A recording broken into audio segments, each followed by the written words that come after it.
কুকুর পালে অনেক মানুষ, বিড়াল পালে। কুকুর পালার পরে কুকুর রে আপনি হাড্ডি গুড্ডি দিয়া বাঁচায়া রাখেন, কথা বলেন ঠিক কিনা? কোনোদিন কিন্তু আপনার ভাতের প্লেট থেকে সুন্দর কোনো গোশতের টুকরা কুকুরের জন্য কোনোদিন বাইসা দেন নাই। হাড্ডি গুড্ডি খায়া কুকুর বাঁচে, বিড়াল ছানাটারে কত লাত্তি কোতা দেন, আর শুধুমাত্র দেন কিছু ঝুটা আর কিছু মাছের কাটা, এর বাহিরে আর কিছু দেওয়া হয় না। এই বিড়াল আর কুকুরগুলো আপনার বাড়িতে 24 ঘন্টা পাহারাদারের মধ্যে থাকে, কথা বলেন ঠিক কিনা? কুকুরগুলা রাত্রিবেলায় ঘুমায় না। মালিকের যদি কোনো ক্ষতি হয়ে যায়, কোনো চোর বা কোনো অপরিচিত মানুষ যদি বাড়ির ভিতরে ঢুকে পড়ে, কেমন যেন ঘেউ ঘেউ শব্দ বইলা জানায়া দেয় মালিক বাহিরের কোনো লোক আসছে আপনার ক্ষতি করার জন্য, কথা বলেন ঠিক কিনা? হাড্ডি গুড্ডি খায়া কুকুর তার মালিকের সাথে নাফরমানি করে না, কিন্তু আল্লাহ আমারে খাওয়ায়, আল্লাহ আমারে পড়ায়,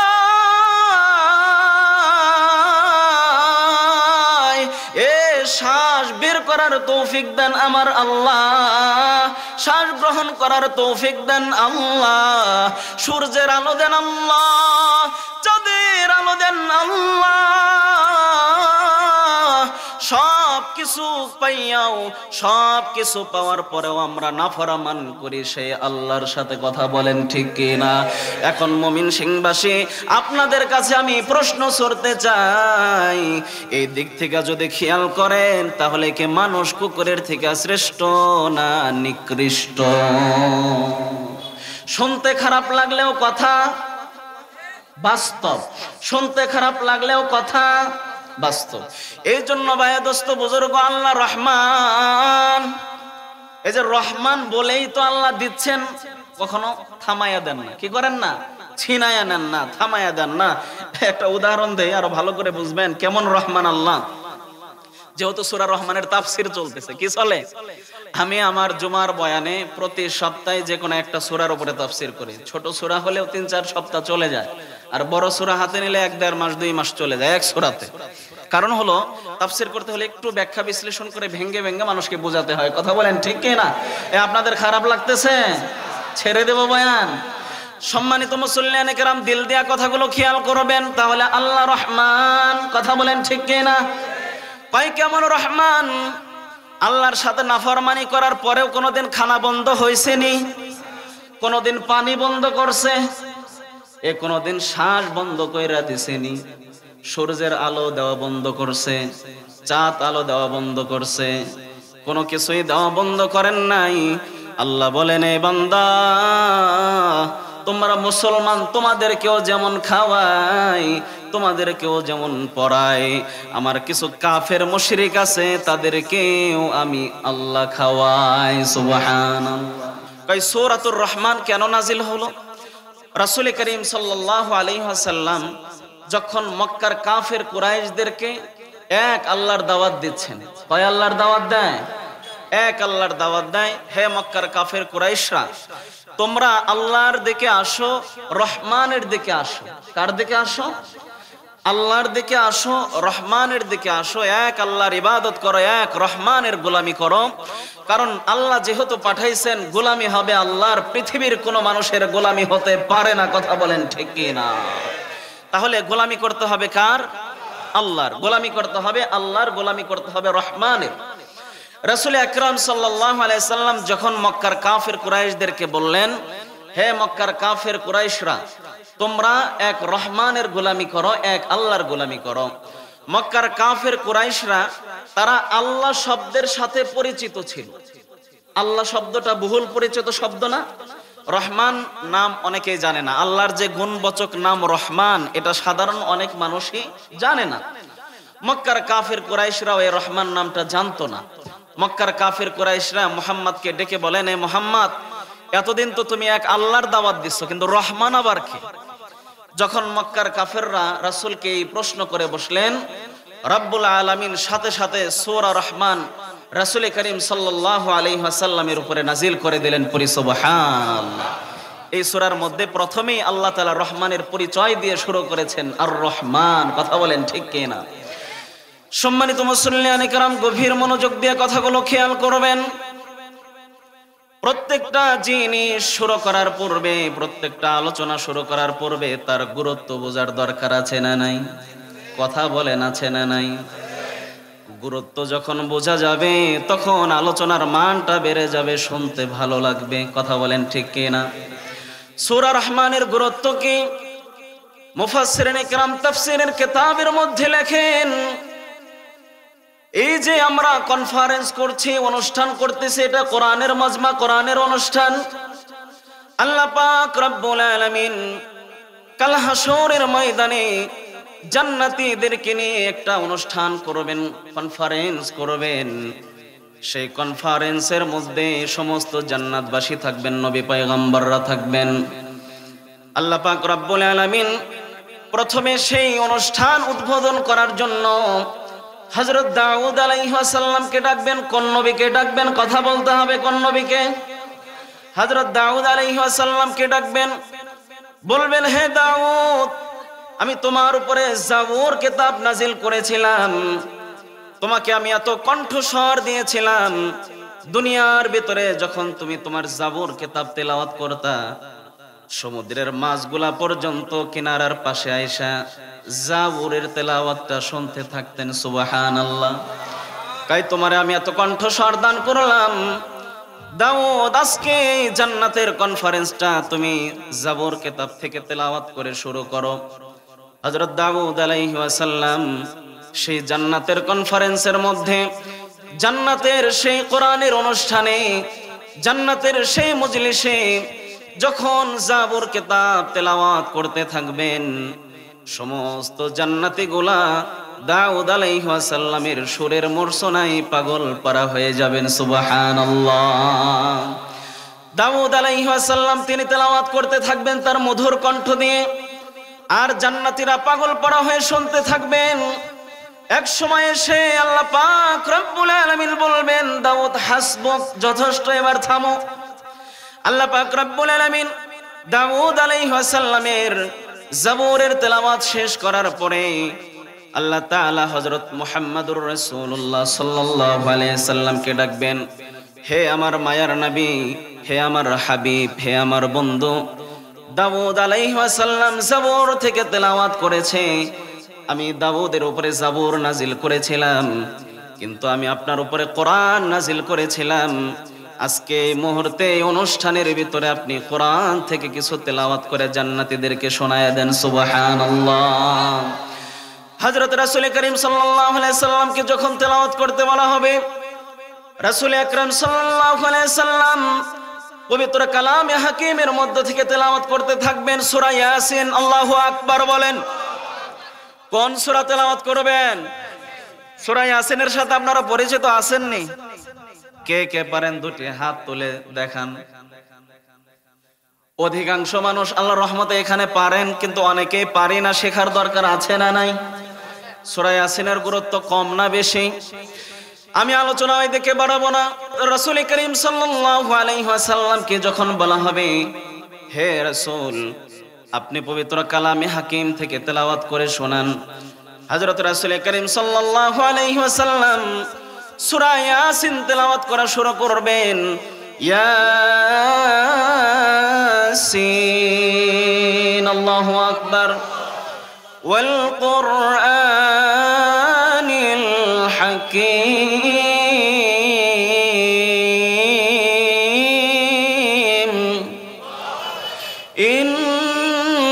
ইন্নাকা লামিনাল মুরসালিন।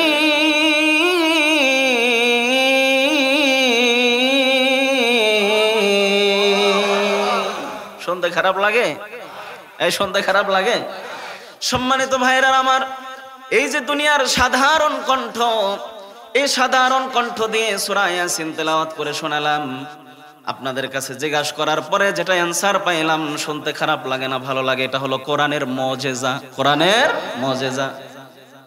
তাহলে আমি সাধারণ মানুষের কণ্ঠ থেকে সূরা ইয়াসিনের তেলাওয়াত যদি ভালো লাগে, একটু দিলটা জান্নাতের দিকে ঘুরাইয়া দেন। যখন আমার রাসূল পবিত্র কালাম থেকে তেলাওয়াত করে শোনাবে, জান্নাতের মানুষগুলা পাগল পারা হয়ে যাবে। সুবহানাল্লাহ, বেহুশ হয়ে যাবে। রাসূলের সুর শুনে না বেহুশ হয়ে যাবে, পাগল পারা হয়ে যাবে। সেই জান্নাতে রাসূলের কণ্ঠে সূরা ইয়াসিন শোনার ইচ্ছা সবার আছে না নাই? এ কথা বলতে হবে, মুমিন সিংবাসী আছে না নাই? তাহলে জান্নাতে গিয়া যদি রাসূলের কণ্ঠে সূরা ইয়াসিন বা সূরা ইয়াসিনের তেলাওয়াত শোনার ইচ্ছা সবার হয়, জান্নাতে যাওয়ার কাজ করার দরকার আছে না নাই? তাহলে এখান থেকে স্লোগান দিয়ে জোরে আওয়াজ দিয়ে বলবেন যে ইয়াসিন তেলাওয়াত শুনবো রাসূলের কণ্ঠে, ফজরের নামাজ পড়বেন না, তাহলে কি জান্নাতে যাওয়ার সুযোগ আছে? আল্লাহ রাসূল হাদিসের মধ্যে বলেন নাই, মিফতাহুল জান্নাতিস সালাত, নামাজ হলো বেহেশতের চাবিকাঠি। এখন এখানে জোরে জোরে আওয়াজ দিয়ে বলতেছেন হুজুর জান্নাতে যেতে চাই, রাসূলের তেলাওয়াত শুনতে চাই, ফজরের নামাজে যদি পাওয়া না যায়, নামাজ যদি আপনি তরক করে দেন, তাহলে জান্নাতে যাওয়ার রাস্তা কিন্তু বন্ধ হয়ে যাবে। কথা বলেন ঠিক কি না? এজন্য জান্নাতে যেতে হলে নামাজ ধরার দরকার আছে না নাই? এই জন্যই যে সারা রাত বয়ান শুই না, কোনো লাভ নাই। আমি সব সময় আমার বয়ানের মধ্যে বলি, পুরা বয়ান থেকে যদি একটা জিনিসও আমল করতে পারে কেউ, পুরো বয়ান থেকে কয়টা জিনিস, সমস্ত কথা যদি কেউ নাও নিতে পারে, একটা পয়েন্ট একটু দিল দিয়া অন্তর দিয়া বুঝা একটা পয়েন্টের উপর যদি কেউ আমল করতে পারে, হতে পারে সেই আমলটাই নাজাতের ব্যবস্থা হয়ে যাবে। কথা বলেন ঠিক কি না? তাহলে এই যে আপনারা এখানে যারা আছেন, ইনশাআল্লাহ আপনারা প্রতিজ্ঞাবদ্ধ হন অন্তরের সাথে, নিজের সাথে, যে এই যে সামনে ফজরের নামাজ আছে। কিসের নামাজ আছে? অনেকে এশা পড়েন না, এশা ছাইরা দিছেন, মাগরিব ছাইরা দিছেন, আসর ছাইরা দিছেন, জোহরও ছাইরা দিছেন, গত ফজরও মাইর গেছে, সব গেছে। মাহফিলের কাজ করছেন, নানান কাজে ঘোরাফেরা করছেন, নামাজ পড়তে পারেন নাই। কিন্তু আপনি এরকম হাজারো মাহফিল দিয়া এক ওয়াক্ত নামাজ যদি তরক কইরা দেন, হাজার মাহফিল এক ওয়াক্ত নামাজের সমপরিমাণ হতে পারে না। তাহলে ফজর থেকে নামাজ ধরার দরকার আছে না নাই? প্রতিজ্ঞাবদ্ধ হন নিজের সাথে। হুজুরের কথা দিতে হবে না, নিজের কথা দেন। কারে কথা দেবেন?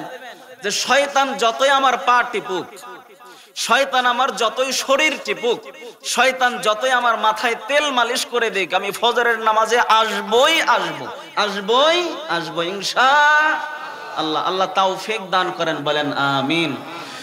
সম্মানিত মুসল্লিয়ানে কেরাম, বলতেছিলাম রাসূল আকরাম সাল্লাল্লাহু আলাইহি ওয়াসাল্লামের জান্নাতের মধ্যে সূরা ইয়াসিনের তেলাওয়াত শুনে সকল জান্নাতবাসী পাগল পারা হয়ে যাবে, বেহুশ হয়ে যাবে। আল্লাহ পাক রব্বুল আলামিন বলবেন, এ রাসূল হাসবুক, সূরা ইয়াসিনের 7 মুবিন তেলাওয়াত করা রাসূলের শেষ হয়ে যাবে। সুবহানাল্লাহ। আল্লাহ পাক রব্বুল আলামিন কনফারেন্স এইভাবে চালাতে থাকবেন। রাসূলের সূরা ইয়াসিনের তেলাওয়াত শেষ হওয়ার পর তখন জান্নাতীদের মধ্য থেকে কিছু জান্নাতী দাঁড়ায় যাবেন, হে আল্লাহ, দাউদের উপরে জাবুর নাজিল করেছেন আপনি, মুহাম্মাদের উপরে কোরআন নাজিল করেছেন আপনি। এই জাবুর কিতাবের রচয়িতা তো দাউদ নয়, আবার কোরআনের রচয়িতা তো মুহাম্মদ নয়, সব কিছুর রচনা করেছেন আপনি, নাজিল করেছেন আপনি। আজকে জান্নাতের ভিতর থেকে আপনার কণ্ঠে আমরা কোরআনের তেলাওয়াত শুনতে চাই। সুবহানাল্লাহ, সুবহানাল্লাহ জোরে কবেন না? সম্মানিত মুসল্লিয়ানে কেরাম, গভীর মনোযোগ দিয়ে কথাগুলো খেয়াল করবেন। জান্নাতীদের মধ্য থেকে যখন এই আবেদন আসবে, আবদার আসবে, আল্লাহ পাক রব্বুল আলামিন তো কোরআনের ভিতরে ওয়াদা দিয়েছে, যে বান্দাটা দুনিয়ার ভিতরে কষ্ট সহ্য করে, ক্লাস সহ্য করে, এ দুনিয়ার মায়া ভুইলা কোরআন রে গ্রহণ করছে, আমি আল্লাহর কথা মতো চলে জান্নাতের ভিতরে আসছে। আল্লাহ পাক রব্বুল আলামিন কোরআনের ভিতরে ওয়াদা দিয়ে রেখেছে, জান্নাতের ভিতরে আয়েশা বান্দাগুলা যা চাইবে আমি রব্বুল আলামিন সাথে সাথে সেটা পূরণ করে দেব। সুবহানাল্লাহ। আল্লাহ পাক রব্বুল আলামিন বলে, বান্দা, আমি তো এটা ওয়াদা করেছিলাম তোমাদের কাছে, তোমরা আবেদন করছো, এটা আমার পূরণ করতে হবে। আল্লাহ পাক রব্বুল আলামিন জান্নাতীদের আবেদন রক্ষার্থে পবিত্র কালামে হাকিমের মধ্য থেকে সূরাতুর রহমান তেলাওয়াত করা শুরু করবেন। সুবহানাল্লাহ। সেই সূরা রহমান আপনাদের সম্মুখে আমি তেলাওয়াত করছি। এই সূরা রহমানের গুরুত্ব কম না বেশি? কথা বলতে হবে, কম না বেশি? বাংলাদেশের জাতীয় সঙ্গীত আছে না? আছে না নাই? বিভিন্ন দেশের জাতীয় সঙ্গীত থাকে না? জান্নাতের জাতীয় সঙ্গীত হবে সূরাতুর রহমান। সুবহানাল্লাহ, জোরে বলবেন না? জান্নাতের জাতীয় সঙ্গীত কি হবে? সূরাতুর রহমান। তেলাওয়াত করবেন কে? স্বয়ং আল্লাহ। এই তেলাওয়াত করবেন কে? স্বয়ং আল্লাহ। এই জন্য সূরা রহমান খুবই ফজিলতপূর্ণ, গুরুত্বপূর্ণ এক সূরা। আমি এই সূরা রহমান থেকে কিছু তেলাওয়াত করেছি এবং এখান থেকে কিছু আলোচনা করার চেষ্টা করব। তাহলে মক্কার কাফির কুরাইশরা আল্লাহর রাসূল সাল্লাল্লাহু আলাইহি ওয়াসাল্লামকে বললেন রহমানকে। আলোচনা মনে আসেনি? এই আলোচনা একদম ধারাবাহিকভাবে সামনে চলবে, এদিক সেদিক যাওয়ার কোনো সুযোগ নাই। মক্কার কাফির কুরাইশরা জিজ্ঞাসা করলেন রহমানকে। আল্লাহ পাক রব্বুল আলামিন তাদের আনসার দেওয়ার জন্য, তাদের উত্তর দেওয়ার জন্য সূরাতুর রহমান রাসূলের উপরে নাযিল করে দিলেন। আর রহমানু আল্লামাল কুরআনা খালাকাল ইনসানা আল্লামাহুল বায়ান। আল্লাহু আকবার বলেন। আল্লাহ তাআলা রহমানের পরিচয় দিয়েছেন। কিসের পরিচয় দিয়েছেন? এমন রহমান, রবের থেকে বেশি দয়াবান আর কেউ আছেনি?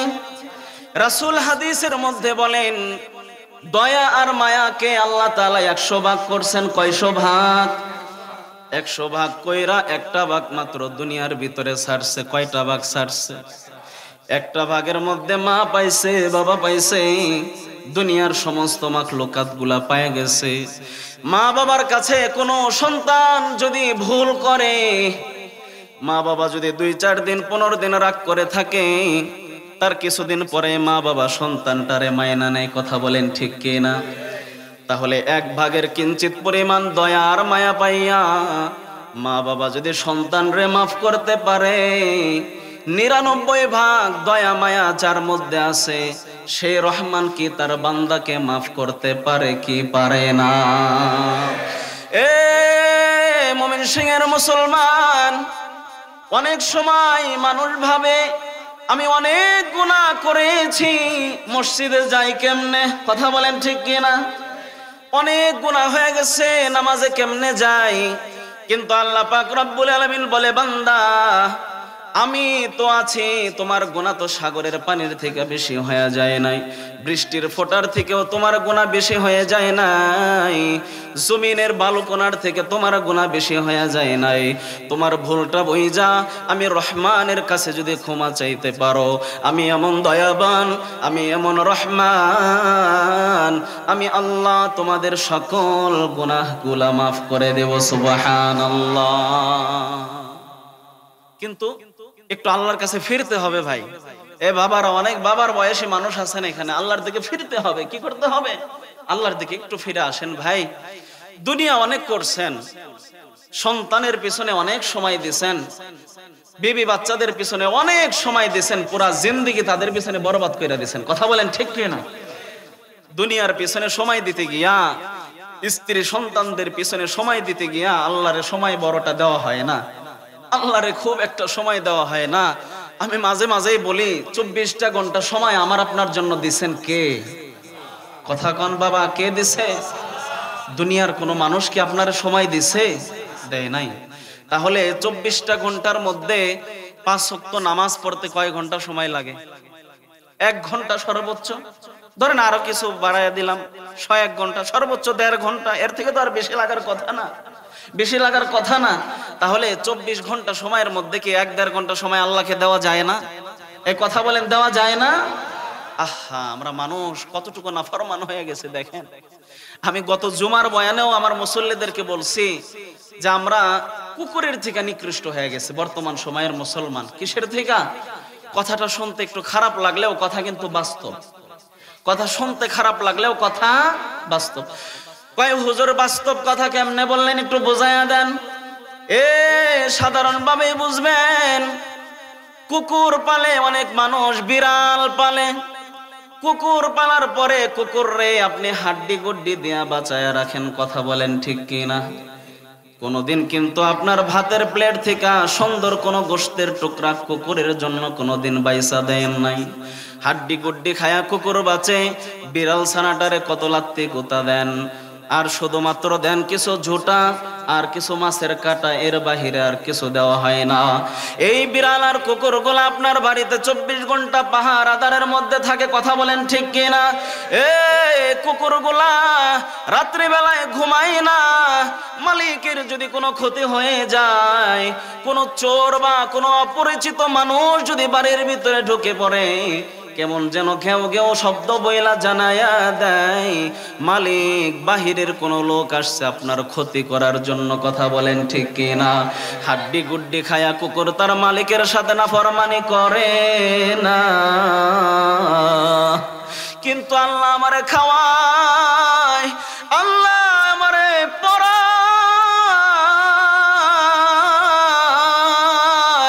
এ শ্বাস বের করার তৌফিক দেন আমার আল্লাহ, শ্বাস গ্রহণ করার তৌফিক দেন আল্লাহ, সূর্যের আলো দেন আল্লাহ, চাঁদের আলো দেন আল্লাহ। সব কিছু পাইয়াও, সব কিছু পাওয়ার পরেও আমরা নাফরমান করি সেই আল্লাহর সাথে, কথা বলেন ঠিক কিনা? এখন মুমিন সিংবাসী আপনাদের কাছে আমি প্রশ্ন ছড়তে চাই, এই দিক থেকে যদি খেয়াল করেন তাহলে কি মানুষ কুকুরের থেকে শ্রেষ্ঠ না নিকৃষ্ট? শুনতে খারাপ লাগলেও কথা বাস্তব, শুনতে খারাপ লাগলেও কথা বাস্তব। এই জন্য ভাই দোস্ত বুজুর্গ, আল্লাহ রহমান, এই যে রহমান বলেই তো আল্লাহ দিচ্ছেন, কখনো থামাইয়া দেন না, কি করেন না, ছিনাইয়া নেন না, থামাইয়া দেন না। একটা উদাহরণ দেই আরো ভালো করে বুঝবেন কেমন রহমান আল্লাহ। যেহেতু সূরা রহমানের তাফসীর চলতেছে, কি চলে, আমি আমার জুমার বয়ানে প্রতি সপ্তাহে যে কোনো একটা সূরার উপরে তাফসীর করি। ছোট সূরা হলেও 3-4 সপ্তাহ চলে যায়, আর বড় সূরা হাতে নিলে 1-1.5 মাস 2 মাস চলে যায় এক সূরাতে। কারণ হলো তাফসীর করতে হলে একটু ব্যাখ্যা বিশ্লেষণ করে ভেঙ্গে ভেঙ্গে মানুষকে বোঝাতে হয়, কথা বলেন ঠিক কি না? আপনাদের খারাপ লাগতেছে? ছেড়ে দেব বয়ান? সম্মানিত মুসল্লিয়ানে কেরাম, দিল দিয়া কথাগুলো খেয়াল করবেন, তাহলে আল্লাহ রহমান, কথা বলেন ঠিক কি না? পাই কেমন রহমান? আল্লাহর সাথে নাফরমানি করার পরেও কোনোদিন খানা বন্ধ হয়েছে নি? কোনোদিন পানি বন্ধ করছে? এ কোনোদিন শ্বাস বন্ধ কইরা দিছেনি? সূর্যের আলো দেওয়া বন্ধ করছে? চাঁদ আলো দেওয়া বন্ধ করছে? কোনো কিছুই দেওয়া বন্ধ করেন নাই। আল্লাহ বলেন, এ বান্দা, তোমরা মুসলমান, তোমাদেরকেও যেমন খাওয়াই, তোমাদেরকেও যেমন পড়াই, আমার কিছু কাফের মুশরিক আছে, তাদেরকেও আমি আল্লাহ খাওয়াই। সুবহানাল্লাহ। সমাজে ভালো মানুষকেও খাওয়ায় আল্লাহ, আবার সবচেয়ে মন্দ মানুষটারেও খাওয়ায় কে? আল্লাহ। আল্লাহ সুযোগ দিতেছে বারে বারে। কে দিচ্ছে? সুযোগ দেয় বান্দারে, সুযোগ দেয় বারে বারে, সুযোগ দেয়, বান্দা গুনাহ অনেক করছস, এবার একটু আমার দিকে আয়, আমার রহমানের দরজা বড় বড়, আমার রহমানের দরজা এখনো তোর জন্য খোলা আছে। জিন্দেগীর গুনাহ খাতা যদি মাফ করাতে চাও, চোখের দুপোটা পানি ফালাইয়া আমি রবের কাছে একটু কান্না কইরা যদি দোয়া করতে পারোস বান্দা, তোর পিছনের সকল গুনাহ খাতাগুলা মাফ করে দেব। পড়ি সুবহানাল্লাহ। সম্মানিত মুসল্লিয়ানে কেরাম, গভীর মনোযোগ দিয়ে কথাগুলো খেয়াল করবেন। আল্লাহর থেকে বড় দয়াবান আর কেউ পৃথিবীর ভিতরে আছে? সমুদ্রের নিচের মাছগুলারে খাওয়ায় কে? আবার এরকম ভাবে স্থলের উপরে কত বড় বড় প্রাণী আছে, হাতি, আপনাদের 2-4-10 জনের সমান খায় না, আরো বেশি খায়, তারে কে খাওয়ায়? আল্লাহ। সব কিছু আল্লাহর হাতে।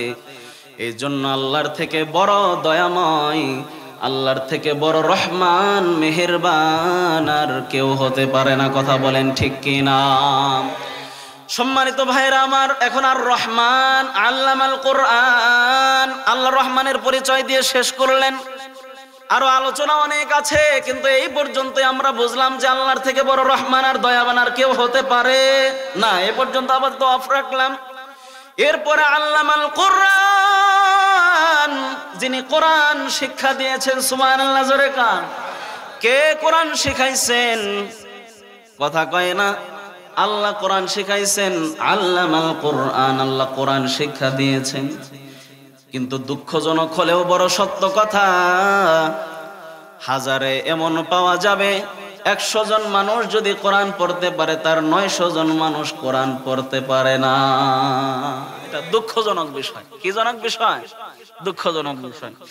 সম্মানিত ভাইরা আমার, এই কোরআনের মুজিজা অনেক বেশি, অনেকগুলা মুজিজা। আপনারা এখানে জমা হয়েছেন, একত্রিত হয়েছেন, বক্তার চেহারা দেখার জন্য আসেন নাই, বরং কোরআনের কথা শুনতে এসেছেন। কথা বলেন ঠিক কি না?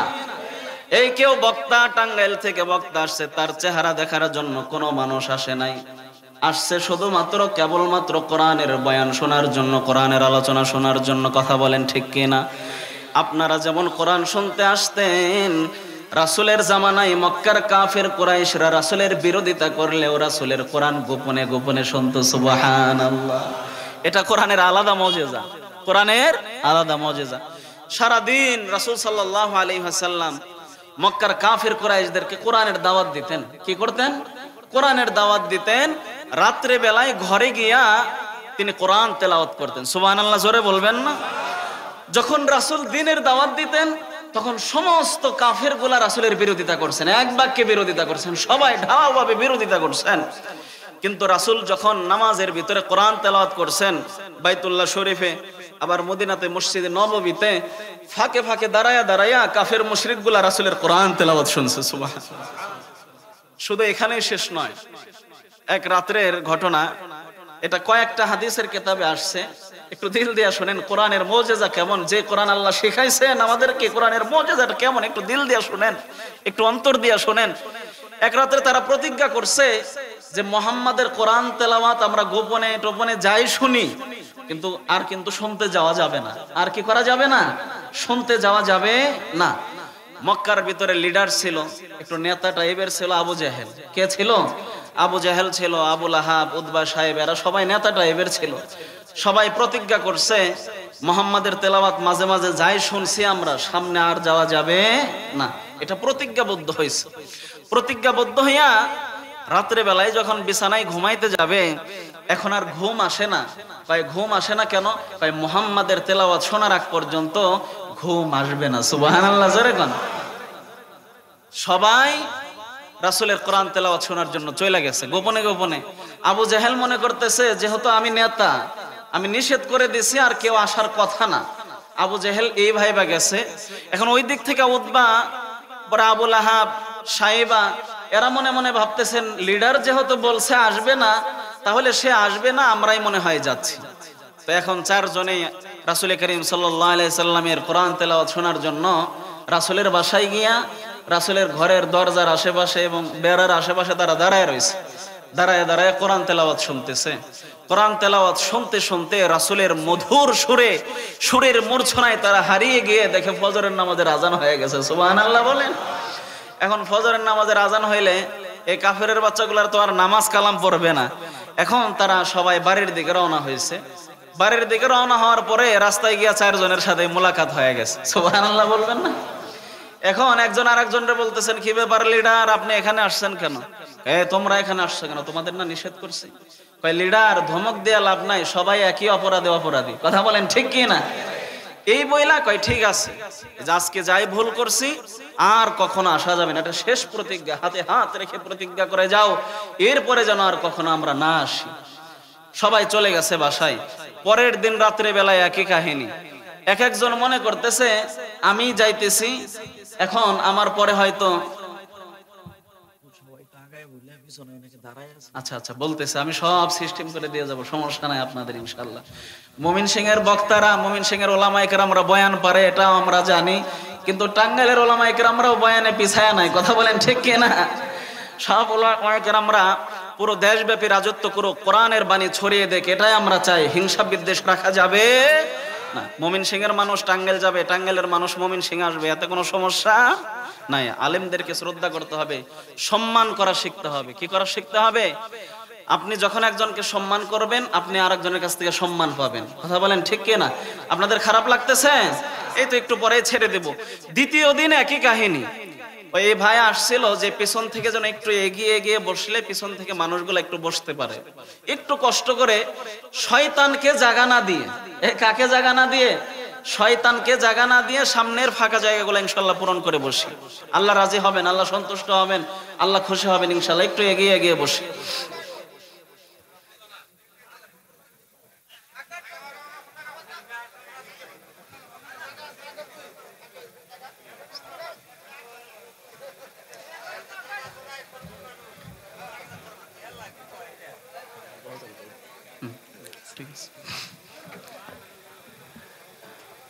ভাইরা, আপনারা কেউ ওঠাউঠি না করে, হ্যাঁ, ওঠাউঠি না করে কোরআনের বয়ান শুনতে এসে কেউ যদি উঠে যায় তাহলে এটা বিষয়টা খারাপ দেখা যায়। বিষয়টা কি দেখা যায়? খারাপ দেখা যায়। মজলিসের আদব রক্ষা হয় না, মজলিসের সাথে বেয়াদবি হয়। এজন্য আমরা ওঠাউঠি করব না, একদম যে যে জায়গায় বসে আছেন ফাঁকা জায়গাগুলো পূরণ করে বসে যাব ইনশাআল্লাহ। এই কোরআনের বয়ান শুনতে খারাপ লাগার কথা না, এই জন্য দিল দিয়া শোনেন। যে কথা বলতেছিলাম, আবু জেহেল যদি কোরআন শুনতে পারে, আপনি তো আবু জেহেলের থেকে খারাপ না। কথা বলেন ঠিক কি না? আপনার নামের পিছনে মুসলমান আছে। আবু জেহেল যদি রাসূলের দরওয়াজার পাশে বৈশার দাঁড়ায়া কোরআনের বয়ান শুনতে পারে, আপনি মুসলমান হয়ে কোরআনের বয়ান থেকে উঠে যান, কেমন মুসলমান? কথা বলেন ঠিক কি না? এজন্য উঠাউঠি করা যাবে না।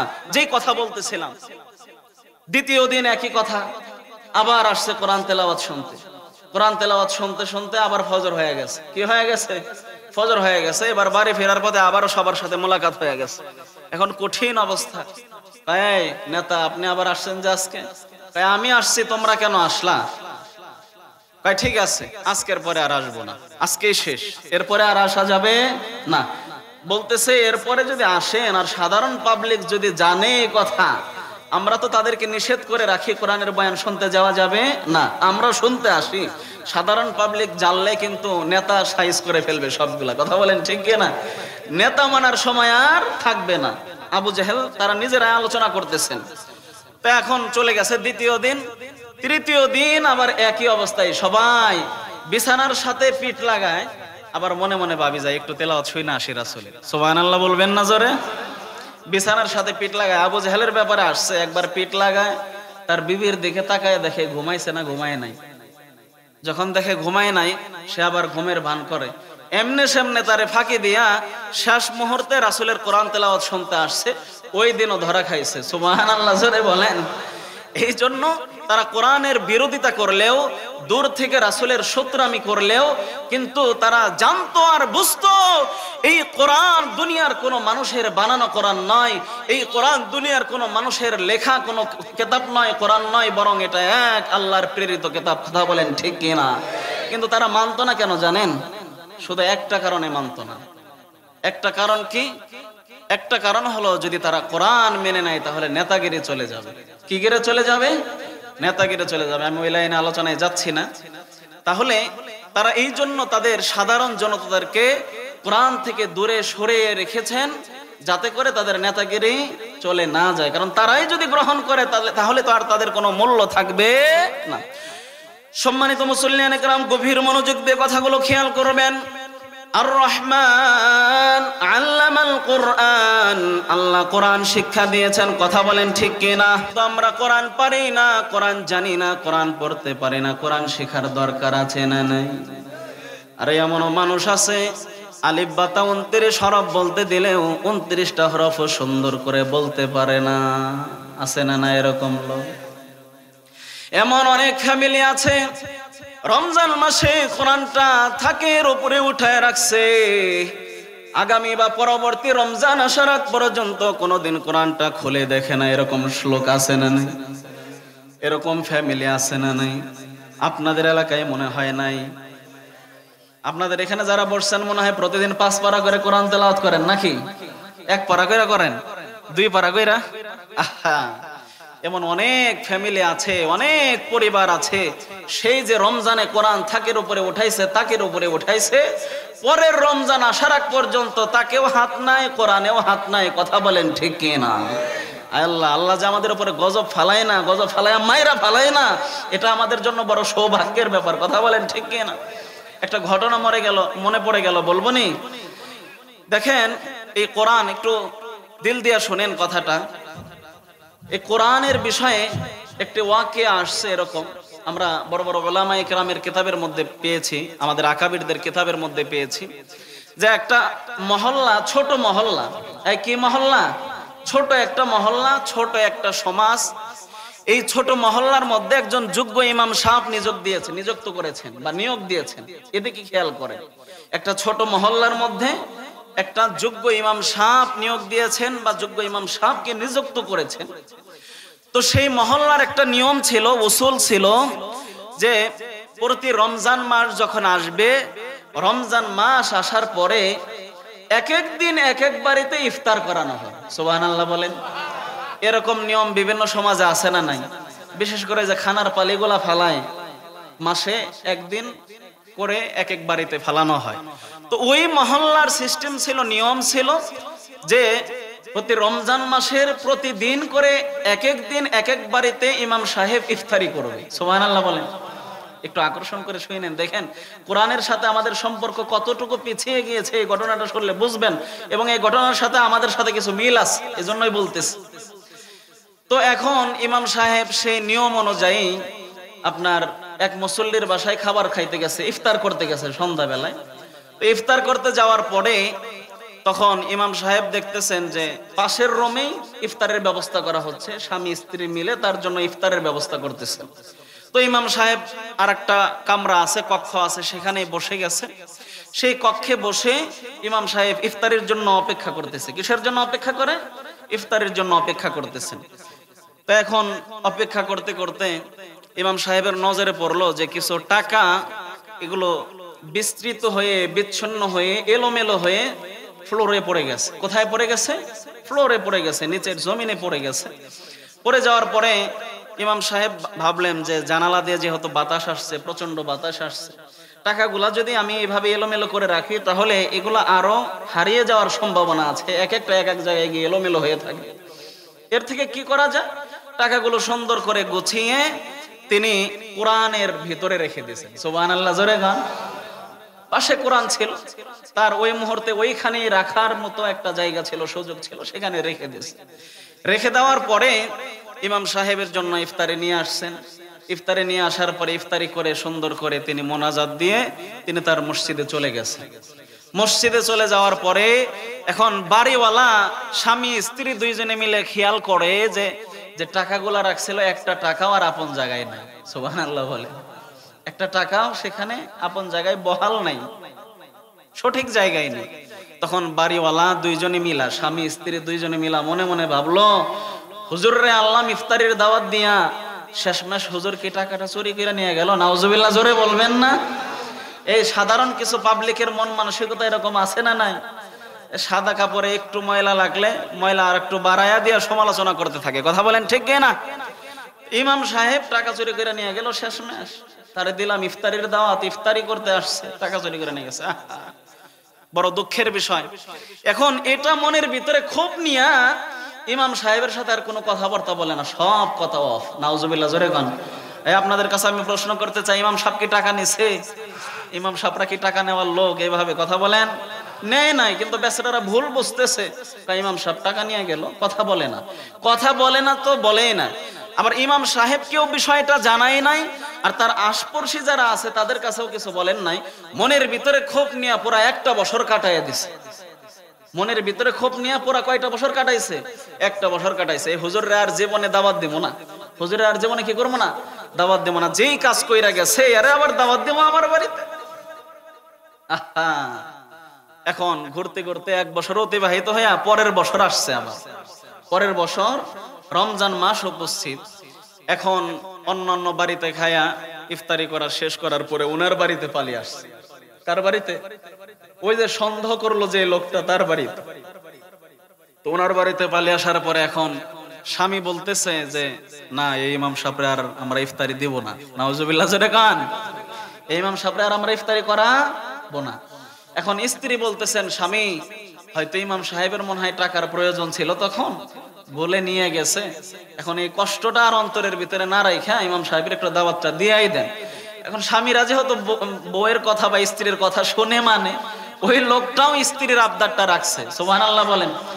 ইমাম সাহেবরে দাওয়াত দিতে গেছেন যে হুজুর আজকে তো আমাদের বাসায় আপনার ইফতারের পালি, আজকে তো আমার বাসায় আপনার দাওয়াত, ঠিক আছে আপনি একটু আগে আগে চলে আসেন। তো ইমাম সাহেব তো আর জানে না তাদের মনের ভিতরে যে এত ক্ষোভ, এত রাগ। হ্যাঁ, তো ইমাম সাহেব পরবর্তী বছরের পরবর্তী পালির দাওয়াতে আবার ওই বাড়িতে অংশগ্রহণ করছে। অংশগ্রহণ করার পরে এখন এই যে বাড়িওয়ালা বেচারা মনের ভিতরে ক্ষোভ আর রাখতে পারেন নাই, কেমন যেন ইসপিস করতেছে। ইমাম সাহেব বলতেছেন ও কি ব্যাপার ভাই, আপনি কি আমাকে কিছু বলবেন বা কিছু বলতে চান? বললে বলতে পারেন, সমস্যা নাই। ভাই হুজুর একটা কথা বলবেন, মনে কষ্ট নেবেন না, গত বছর কি আপনি আমার বাড়ি থেকে টাকা চুরি করছিলেন? নাউজুবিল্লাহ, জোরে বলবেন না। গত বছর কি আপনি আমার বাড়ি থেকে কিছু টাকা নিয়েছিলেন?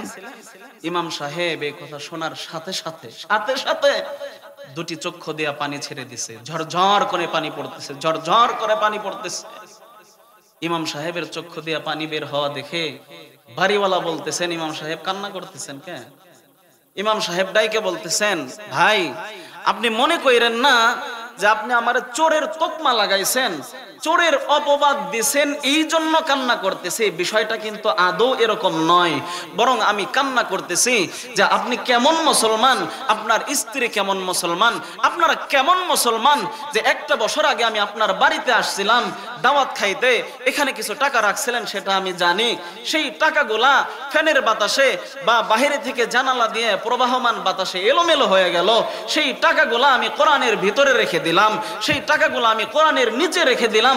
আপনারা কেমন মুসলমান, আপনার স্ত্রী আপনারা কেমন মুসলমান যে একটা বছর অতিবাহিত হয়ে গেছে এই পর্যন্ত কোনোদিন কোরআন খুলে দেখেন নাই? কথা বলেন ঠিক কি না?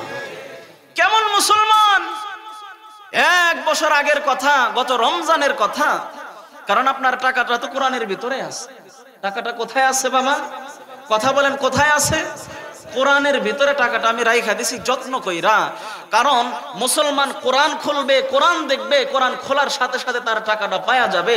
কিন্তু আমি বুঝলাম না, এই জন্য আমার চক্ষু দিয়া পানি ঝরঝর করে পড়তেছে যে আপনারা কেমন মুসলমান যে এক বছরের মধ্যে কোরআনের ভিতরে একটা বারের জন্য হাত লাগান নাই? কথা বলেন ঠিক কি না? আচ্ছা, ওই যে আমরা যার ঘটনা বললাম আর পড়লাম আর শুনলাম, শুধু কি তারাই কোরআন খুলে দেখেন নাই, না আমাদের মধ্যে এরকম লোক আছে?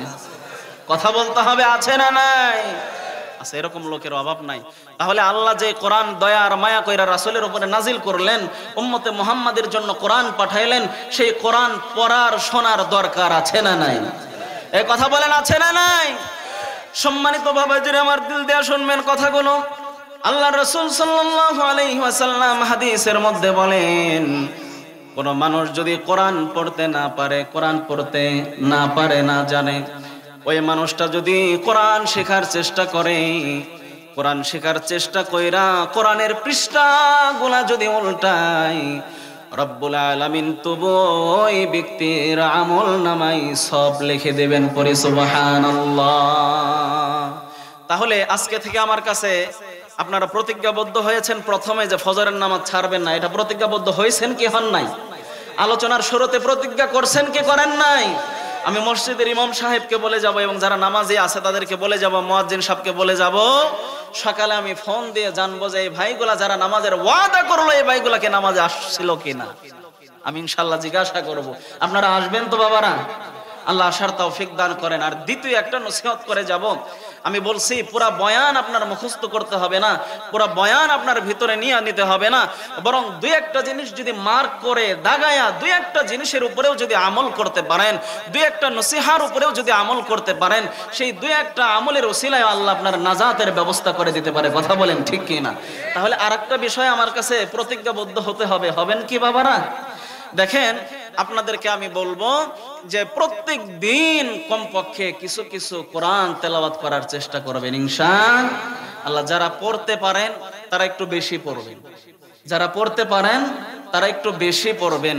হয়তো সকালে অথবা দুপুরে অথবা বিকেলে একটা রুটিন করে নেন যে আমি অবশ্যই অবশ্যই কোরআনের সাথে সম্পর্ক রাখবো এবং কোরআন থেকে দুই একটি পৃষ্ঠা হলেও তেলাওয়াত করব। তেলাওয়াত করার দরকার আছে না? কথা বলেন আছে না নাই? আল্লাহ তাআলা আমাদের সবাইকে কোরআন তেলাওয়াত বেশি বেশি করার জন্য তৌফিক দান করেন, বলেন আমিন। সম্মানিত বাবাজিরা, আর রহমান আল্লামাল কোরআন। তাহলে আল্লাহ তাআলা এখানে রহমানের পরিচয় দিয়েছেন, দ্বিতীয় ওই রহমান যিনি আমাদেরকে কোরআন শিক্ষা দিয়েছেন, পড়ি সুবহানাল্লাহ। কি শিক্ষা দিয়েছেন? কোরআন শিক্ষা দিয়েছেন। এখন কোরআন শিক্ষা দেওয়ার পরে এর পরবর্তী আয়াত কি? আর রহমান আল্লামাল কোরআন খলাকাল ইনসান। আল্লাহ মানুষ সৃষ্টি করেছেন। সুবহানাল্লাহ, জোরে কোন। এই আল্লাহ কি সৃষ্টি করেছেন? মানুষ সৃষ্টি করেছেন। এখন একটা প্রশ্ন হতে পারে, হুজুর আর রহমান আল্লামাল কোরআন খলাকাল ইনসান, আল্লামাল কোরআন, আল্লাহ কোরআন শিক্ষা দিয়েছেন, খলাকাল ইনসান, আল্লাহ মানুষ সৃষ্টি করেছেন। কিন্তু মূলত তো হওয়ার কথা ছিল খলাকাল ইনসান আল্লামাল কোরআন। কারণ আগেই না আল্লাহ মানুষকে সৃষ্টি করেছে, পরেই না আল্লাহ কোরআন শিক্ষা দিয়েছে। কথা বলেন ঠিক কি না? মনের ভিতরে এরকম প্রশ্ন জাগতে পারে কি পারে না? যদি এরকম প্রশ্ন জাগে, সেটার উত্তর হলো মুফাসসিরিনে কিরামগণ তাফসীরের কিতাবের মধ্যে লেখেন, মুহাদ্দিসিনে কিরামগণ হাদিসের মধ্যে লেখেন, বিভিন্ন হাদিসের ব্যাখ্যা এরকম এই কথার ব্যাখ্যা বিশ্লেষণ করেছেন এইভাবে, একজন মানুষ যখন কোরআন পড়ে, একজন মানুষ যখন কোরআন শেখে, একজন মানুষ যখন কোরআনের উপরে আমল করে, তখনই সেই মানুষটা পরিপূর্ণ মানুষ হতে পারে। কোরআন ভালো করে যদি না পড়তে পারে, কোরআন যদি ভালো করে শিখতে না পারে, কোরআনের সাথে যদি সম্পর্ক না থাকে, সেই মানুষটা প্রকৃত মানুষই হতে পারে না। কথা বলেন ঠিক কি না? আপনারা উত্তরটা পেয়েছেন ইনশাআল্লাহ। আর রহমান আল্লামাল কোরআন খলাকাল ইনসান, আল্লাহ মানুষ সৃষ্টি করেছেন, বড় দয়া আর মায়া কইরা মানুষ সৃষ্টি করেছেন। কথা বলেন ঠিক কি না? হযরত আদম আলাইহিস সালাম রে আল্লাহ তাআলা 40,000 বছর সময় লাগাইয়া নিজে সুন্দর কইরা হাতে দিয়া টিপা টিপা আদম আলাইহিস সালামকে সুন্দর আকৃতি দিয়া সৃষ্টি করেছেন। সুবহানাল্লাহ। নিজের হাতে আল্লাহ তাআলা আদম রে বানাইছেন, আর অন্য কোন মাখলুকাত এইভাবে তৈরি করেন নাই। আল্লাহ তাআলা বলেন, ওয়াত-তিনি ওয়াজ-যাইতুনি ওয়া তুরি সিনিনা ওয়া হাদাল বালাদিল আমিন লাকাদ খালাকনাল ইনসানা ফি আহসানি তাকওয়িম। আমি এইদিকে আলোচনার মধ্যে যাব না। এই সূরাটা আমার পূর্বে কোন এক বক্তা নিয়েছিলেন, এই জন্য এইদিকে ঢুকতে চাচ্ছি না। কিন্তু আমি যেটা বোঝাতে চাচ্ছি, রব্বুল আলামিন অনেক মায়া আর দয়া কইরা আল্লাহ তাআলা সময় নিয়ে আদমরে সৃষ্টি করেছেন, সুন্দর আকৃতি দিয়ে আল্লাহ তাআলা আদমকে সৃষ্টি করেছেন। সেই আদমের ঘরেই আমরা মানুষ জাতি। কথা বলেন ঠিক কি না? এই আদমের প্রতি কেমন দয়া, কেমন মায়া! অন্য কোন মাখলুকের প্রতি রব্বুল আলামিন এত দয়া দেখান নাই, কিন্তু মানুষের প্রতি কেমন মায়া দেখাইছেন, কেমন দয়া দেখাইলেন। আল্লাহ বলেন, বান্দা তোরে আমি খুব আদর যত্ন কইরা বানাইলাম। এই জন্য তো হযরত নূহ আলাইহিস সালামের প্লাবনের পরে আল্লাহ তাআলা নূহ আলাইহিস সালামকে বলেছিলেন, হে নূহ, তুমি দোয়া করেছো রব্বি লা তাযরা আলাল আরদি মিনাল কাফিরিনা দাইয়ারা। নূহ আলাইহিস সালাম আল্লাহর কাছে দোয়া করেছিল, আল্লাহ পৃথিবীর ভিতরে একজন মানুষও যেন আর জীবিত না থাকে, সবাইকে ধ্বংস করে দাও। কাফের মুশরিক যারা, এই ঘটনা আপনারা জানেন সবাই কম বেশি। আমি এই লাইনে ঢুকে আল্লাহ তাআলা আদমকে কেমন মায়া কইরা বানাইছেন, মানুষের উপরে রব্বুল আলামিনের কেমন মায়া, এটা বোঝানোর জন্য ঘটনাটা টানলাম, ওয়াকিয়াটা নিয়ে আসলাম। আল্লাহ তাআলা নূহ আলাইহিস সালামের দোয়া কবুল করে প্লাবন দিয়েছিল কি দেয় নাই? আল্লাহ নবীদের দোয়া কখনো ফিরাইয়া দেন না। নূহ আলাইহিস সালাম দোয়া করার পরে সাথে সাথে নূহ আলাইহিস সালামের দোয়াকে কবুল করে নিয়েছে। দোয়াকে কবুল কইরা আল্লাহ পাক রব্বুল আলামিন নূহ আলাইহিস সালামকে বললেন, হে নূহ, আপনি কিস্তি বানান, কিস্তিটা তৈরি করে নেন। কিস্তি বানানোর পর আমার প্লাবন শুরু হয়ে যাবে, আমার ঝড় শুরু হয়ে যাবে। যারা মুসলমান হয়েছে আপনারা কম বেশ সবাই জানেন, 9 থেকে 950 বছর দাওয়াত দেওয়ার পর মাত্র 80 থেকে 82 জন মানুষ মুসলমান হয়েছিল।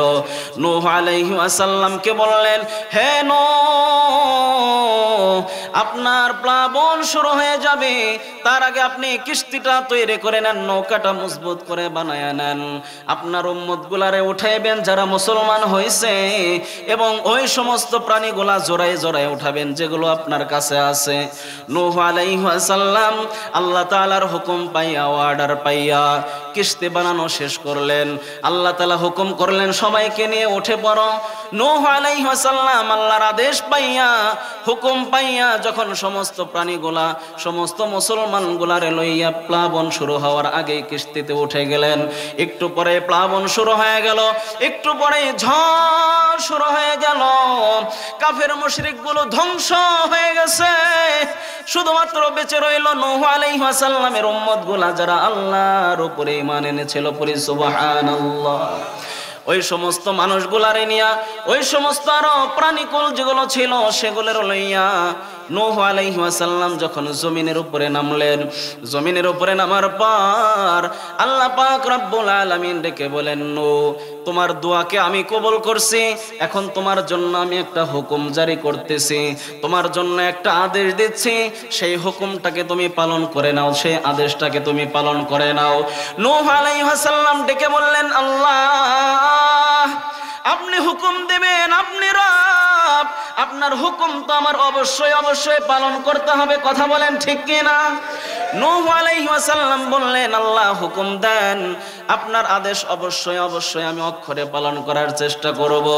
আল্লাহ পাক রব্বুল আলামিন বললেন, পয়গম্বর নূহ ঠিক আছে, এবার কিছু মাটি একত্রিত করো, সেখানে পানি দিয়ে মিশ্রণ কইরা কাদামাটি তৈরি করো, কাদামাটি তৈরি কইরা সেই কাদামাটি দিয়ে সুন্দর কইরা হাড়ি পাতিল বানাইতে থাকো। কি বানাইতে বলছে? কথা বলতে হবে, কি বানাইতে বলছে? হাড়ি পাতিল বানাও, জগ বানাও, গ্লাস বানাও, সুন্দর করে সেগুলো তৈরি করো। হযরত নূহ আলাইহিস সালাম ডেকে বললেন, আল্লাহ আপনি যেহেতু হুকুম দিছেন সেটা আমার করতেই হবে। কথা বলেন ঠিক কিনা?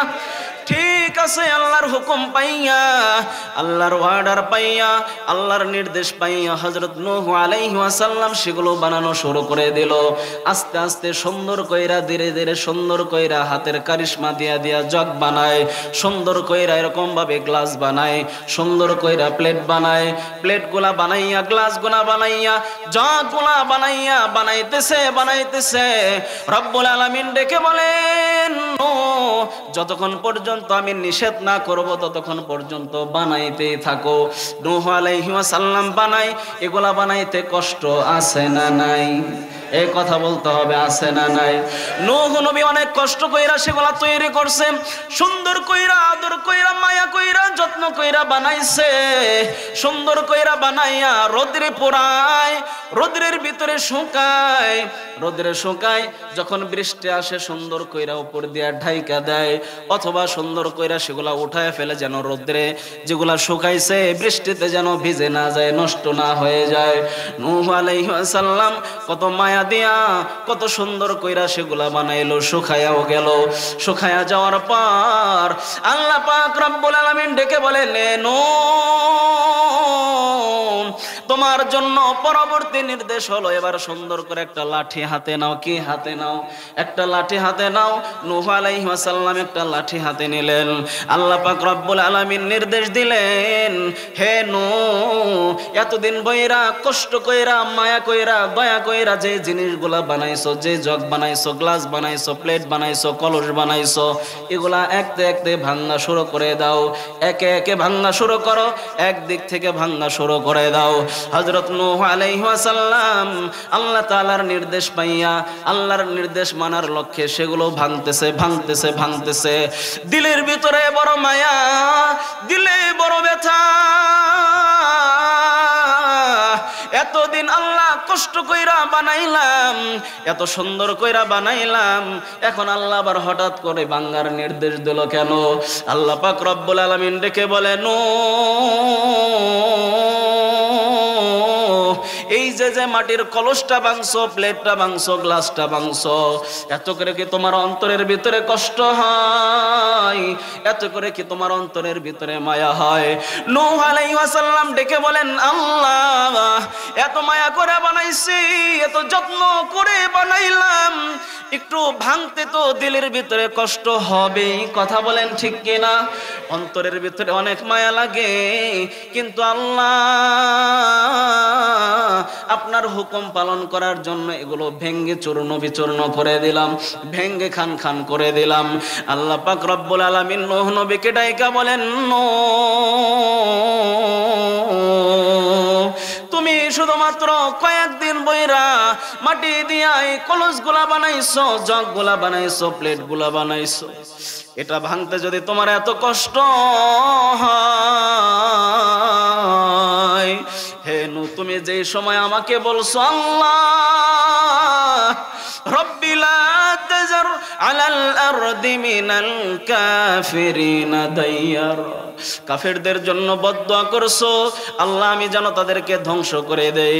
আমি আল্লাহ তোমার দয়া কবুল কইরা, তোমার দোয়াটা গ্রহণ কইরা সব কিছুকে ধ্বংস কইরা দিলাম, সব মাখলুকাতগুলো ধ্বংস কইরা দিলাম, সব মানুষগুলা মাটির সাথে পিষাইয়া দিলাম। নূহ, তোমার সামান্য মাটির তৈরি যদি জগ গ্লাস ভাঙতে কষ্ট হয়, তাহলে একবার চিন্তা করে দেখো, একবার ভেবে দেখো, আমার বান্দাগুলারে মাটির সাথে মিশাইতে আমার কত কষ্ট হয়েছে। সুবহানাল্লাহ। তাহলে আমাদের প্রতি আল্লাহ দয়ার কম না বেশি? এই এত লং ঘটনা শোনার পরে, ওয়াকিয়া শোনার পরে, এখন আপনাদের জবান থেকে আমি জোরে আওয়াজে শুনতে চাই, আল্লাহর দয়া আমাদের প্রতি কম না বেশি? আবারও বলেন, কম না বেশি? এজন্য গুনাহ অনেক হয়েছে বাবারা, গুনাহ কি হয়েছে? অনেক হয়েছে। ফিরে আসা দরকার, ফিরে আসা দরকার। এই জন্য আজকে যখন এই মাহফিল থেকে উঠে যাবেন, মাহফিল থেকে কি করবেন? উঠে যাবেন, বালিশের সাথে মাথাটা লাগাবেন। কিসের সাথে মাথা লাগাবেন? বালিশের সাথে মাথা লাগাইয়া একটু চিন্তা করবেন সারা দিনের মধ্যে কয়টা সওয়াব করছেন আর কয়টা গুনাহ করছেন। চিন্তা করার দরকার আছে না নাই? আচ্ছা, যদি এটার হিসাব নিকাশ টানেন, তাহলে কি এমন কেউ আছেন এখানে, এমন কোন প্রার্থী যে সবের পাল্লা ভারী হয়ে যাবে? কথা কয় না, সব বেশি হবে এরকম কেউ আছেন এখানে? এরকম কেউ? আচ্ছা, ঠিক আছে, এরকম কেউ নাই। এই জন্য এই বয়ান শেষ করার পরে, বয়ান শুনে যাওয়ার পরে আপনারা বালিশের সাথে মাথা লাগাইয়া একটু চিন্তা করবেন। একটু কি করবেন? চিন্তা করবেন, আল্লাহ জীবনে অনেক অন্যায় করেছি, অনেক গুনাহ করেছি মাওলা। আজকে যে বিশম্পর, পূর্ব বিশম্পর দেওয়ানবাড়ি জামে মসজিদ থেকে বয়ান শুনে না আসছি মাওলা, আপনি তো বড় মেহেরবান, আপনি তো বড় দয়াবান মাওলা। আপনার কাছে গেলে তো আপনি খুশি হন, নারাজ হন না। কথা বলেন ঠিক কি না? মাওলা, আপনার কাছে ধন্না দিতে আসছি আমরা মাওলা। এই দুনিয়ার বিক্ষোভগুলা মানুষের দ্বারে দ্বারে যাইয়া, মানুষের ঘরে ঘরে যাইয়া কিছু না কিছু লইয়া বাড়ি ফেরে, কিন্তু মাওলা আপনার দরবার ছাড়া আমাদের যাওয়ার আর কোনো জায়গা নাই। এই কথা বলেন, আমাদের আর যাওয়ার জায়গা? হে মালিক, আল্লাহ আপনি আমাদের ক্ষমা করে দেন। তাহলে আল্লাহ যেহেতু এত দয়াবান, এত মায়াবান, শুনলেন, আল্লাহ কি আমাদের ক্ষমা করবে না ইনশাআল্লাহ? এই কথা বলেন, ক্ষমা করবে না ইনশাআল্লাহ? বাবা, দুনিয়ায় থাকা যাবে না, দুনিয়ায় থাকা যাবে। কত মানুষ এই দুনিয়া ছেড়ে চলে যাচ্ছে। এই মানুষগুলা কখনো ভাবে নাই যে আজকে তার মৃত্যু হবে, কালকে তার মৃত্যু হবে, পরশু তার মৃত্যু হবে। সব কিছুর সীমারেখা আল্লাহর কাছে ধার্য আছে। যখন যার হায়াত ফুরায়া যাবে, শুধু রশিটা টান মেরে দেবে, একদম কবরস্থানে চলে যাবে। কথা বলেন ঠিক কি? আহা, আমরা কত রং তামাশায় ঘুরে বেড়াচ্ছি, আল্লাহর হুকুম মানি না, বাবা মার অবাধ্য হয়ে আছি, মা বাবার নাফরমানি করছি, আমরা জুয়া খেলছি, টাস খেলছি, ঘুষ খাচ্ছি, সুদ খাচ্ছি, কত নাফরমানির ভিতরে ডুবে আছে। একবার চিন্তা করি না, একবার চিন্তা করি না, একবার ভাবি না গতকালকে যে মানুষটার খাটিয়া মসজিদ থেকে নিয়ে তাকে খাটিয়ায় চড়িয়ে কবরস্থানে নিয়ে গেছে, কালকে মারা গেলে তো আমাকেও সেই খাটিয়ার ভিতরে ছড়াবে। কথা বলেন ঠিক কি না? এই দুনিয়ায় থাকা যাবে? এই কেউ আছেন এরকম দুনিয়ায় থাকতে পারবেন? তুই ভাবিস না রে মন, এই দুনিয়ায় থাকবি চিরকাল। থাকা যাবে? আমার সাথে একটু করে বলবেন আপনারা, তুই ভাবিস না রে মন, এই দুনিয়ায় থাকবি চিরকাল। হঠাৎ আজরাইল আসিয়া তোমার,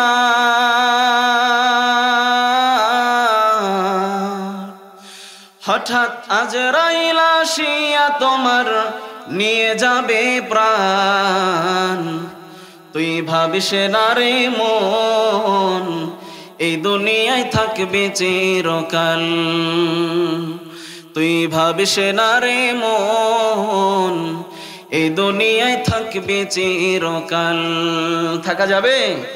কত মানুষ চলে গেল আর তো কভু নাহি এলো, তুমিও চলে যাবে সেথায়। কত মানুষ চলে গেল আর তো কভু নাহি এলো, তুমিও চলে যাবে সেথায়। কোথায় যাবেন কোন তো একটু, কোথায় যাবেন? কবরে। কত মানুষ চলে গেল আর তো কভু নাহি এলো, তুমিও চলে যাবে সেথায়। যেথা নেকামল ছাড়া পড়বে তুমি ধরা, নেকামল ছাড়া পড়বে তুমি ধরা। এলান বাজার আগে জোগাও তার সামান, তুই ভাবিস না রে মন এই দুনিয়ায় থাকবে চিরকাল। তুই ভাবিস না রে মন এই দুনিয়ায় থাকবে চিরকাল। দোজখের আগুন মাঝে পোড়াবে মন তোমাকে, পারবে না সইতে সেই আযাব। দোজখের আগুন মাঝে পোড়াবে মন তোমাকে, পারবে না সইতে সেই আযাব। ময়দানে মাহশারে চালাকি চলবে না রে, ময়দানে মাহশারে চালাকি চলবে না রে। প্রভুর দয়া ছাড়া বেহেশত মহাল, তুই ভাবিস না রে মন এই দুনিয়ায় থাকবে চিরকাল। আমার সাথে বলবেন না একটু, বলেন। তুই ভাবিস না রে মন এই দুনিয়ায় থাকবে চিরকাল। হঠাৎ আজরাইল আসিয়া তোমার,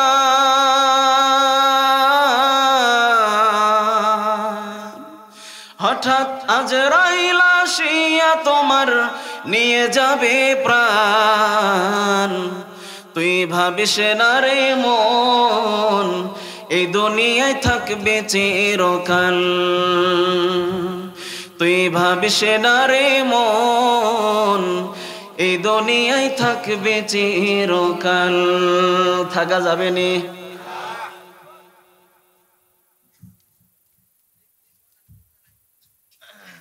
থাকা যাবে? এ বয়ান শুনে না মনে হয় কষ্ট হয়েছে আপনাদের, খুব কষ্ট দিচ্ছি আপনাদের।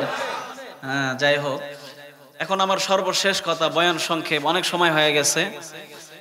আমাদের তো আরো প্রোগ্রাম করতে হয়, এক জায়গায় শুধু প্রোগ্রাম করলে তো হবে না। তারপরেও আপনাদেরকে যে কথাগুলো আমি বোঝানোর চেষ্টা করছি বা বলছি, যে আল্লাহ তাআলার দয়ার অপরসীম, তার দয়ার কোনো শেষ নাই, এটা প্রথম বলেছিলাম। দ্বিতীয়, যেই আল্লাহ আমাদের কোরআন শিখাইছেন রাসূলের মাধ্যমে, দৈনন্দিন কিছু কিছু কোরআন তেলাওয়াত করার অবশ্যই অবশ্যই দরকার। কথা বলেন ঠিক কি না? পরে বলছিলাম খলাকল ইনসান, কি বলেছিলাম? খলাকল ইনসান, আল্লাহ মানুষ সৃষ্টি করেছেন, আমাদের সৃষ্টি করছেন না বাবা? তাহলে আল্লাহ যেহেতু সৃষ্টি করছেন, আবার ওই আল্লাহ একদিন নিয়ে যাবেন। আল্লাহ সৃষ্টি করছেন, পাঠাইছেন, ওই আল্লাহ তাআলা আবার একদিন কি করবেন? নিয়ে যাবেন। তো নিয়ে যাওয়ার আগে আমাদের যাওয়ার প্রস্তুতি গ্রহণ করতে হবে। কথা বলেন ঠিক কি? আমি বলি মাঝে মাঝে, বাবা আজকে আপনি মরলে ৩টার সময় যদি মারা যান, শেষ রাত ৩টা ৪টার দিকে যদি মারা যান, ওই সময় গতকালকে আপনার স্ত্রীকে ৫ ভরি ১০ ভরি গহনা দিচ্ছেন স্বর্ণ দিয়া, কয় ভরি? ৫-৭ ভরি ১০ ভরি স্বর্ণ দিয়া গহনা দিচ্ছেন। আপনি যদি আজকে ৩টা ৪টার সময় মারা যান, আর আপনার স্ত্রী যদি কোনোভাবে বুঝে যে আপনি মারা গেছেন, লাশ হয়েছেন, আপনাদের আমি সবার কাছে প্রশ্ন রাখতে চাই, প্রশ্ন করতে চাই, কোন স্ত্রী কি এমন আছে যে স্বামীর সাথে বিছানায় শুয়ে থাকবে? কথা কয় না, থাকবে শুয়ে?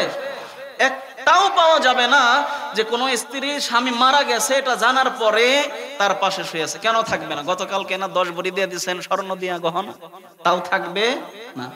এ সন্তান রে অ্যাপাসি গাড়ি কিনে দিচ্ছেন, পালসার গাড়ি কিনে দিচ্ছেন, ইয়ামাহা গাড়ি কিনে দিচ্ছেন, কিন্তু সন্তান যদি জানে যে বাবা মারা গেছে, একই বেডে শুয়ে আছে, একই বিছানায় শুয়ে আছে, গলা ধইরা সুন্দর কইরা জড়ায়া শুয়ে আছে, সন্তান যখন জানছে বাবা লাশ, লাভ দিয়ে ওঠে দূরে সরে যাবে। কথা বলেন ঠিক কি না? অট্টলিকা বানাইছেন বাবা, সবকিছু রাইখা এই দুনিয়ার মায়া মোহ ত্যাগ কইরা অন্ধকার কবরের বাসিন্দা হয়ে যাইতে হবে। এই জন্য যে আল্লাহ সৃষ্টি করেছেন সেই আল্লাহর গোলামিটাই বেশি বেশি আমাদের করতে হবে। কথা বলেন ঠিক কি না? আমরা করবো তো গোলামি ইনশাআল্লাহ। দুনিয়ায় মানুষের কোনো গোলামি চলবে না, গোলামি হবে শুধুমাত্র কেবলমাত্র কার? আল্লাহ। খলাকল ইনসান আল্লামাহুল বায়ান, আলোচনা শেষের দিকে আল্লামাহুল বায়ান, আল্লাহ তাআলা বয়ান শিক্ষা দিয়েছেন, আল্লাহ ভাষা শিক্ষা দিয়েছেন, আল্লাহ বর্ণনা শিক্ষা দিয়েছেন। এ বাবা, আমরা যে কথা বলি, আমরা কি করি? কথা বলি, যে আমি কথা বলতেছি আপনারা উত্তর দিচ্ছেন, এই ভাষা আর এই বয়ান শিক্ষা দিয়েছেন কে? কথা বলেন, এই বয়ান আর এই ভাষা শিক্ষা দিয়েছেন কে? এই দেখেন এই ভাষার কত গুরুত্ব, এই বয়ানের কত গুরুত্ব। যে মানুষটা বোবা, এই যে মানুষটা কি বোবা, কথা বলতে পারে না, সে বুঝে কথা না বলতে পারার কি যন্ত্রণা। কথা বলেন ঠিক কি না? যে মানুষটা বোবা, কথা বলতে পারে না, সেই মানুষটাই বুঝে কথা বলতে না পারার কত বেদনা, যন্ত্রণা। এই জন্য আমরা কথা বলতে পারি, বয়ান করতে পারি, এ সব কিছু যিনি শিক্ষা দিয়েছেন তিনি কে? এই কথা বলতে হবে, বয়ান শিক্ষা দিয়েছেন যিনি, তিনি কে? আল্লাহ। অতএব যিনি শিক্ষা দিয়েছেন কথা, যিনি শিক্ষা দিয়েছেন ভাষা, যিনি শিক্ষা দিয়েছেন বয়ান, এই জবান দিয়ে গুণগান হবে তার। কথা বলেন ঠিক কি না? এই জন্য আমরা যে চারটি পয়েন্টের উপরে কথা বললাম, আল্লাহ রহমান, আল্লাহ দয়াবান। দ্বিতীয় বলেছি আল্লামাল কোরআন, আল্লাহ কোরআন শিক্ষা দিয়েছেন। তৃতীয় বলেছি খালাকাল ইনসান, মানুষ সৃষ্টি করেছেন শুধুমাত্র কেবলমাত্র আল্লাহ। চতুর্থ বলেছে আল্লামাহুল বায়ান, বয়ানও শিক্ষা দিয়েছেন আল্লাহ। আপনার আগাগোড়া, মাঝখানে, সামনে পিছনে যা দেখেন সবকিছুই দিয়েছেন কে? আল্লাহ। আল্লাহ ছাড়া আর কেউ দেয় নাই।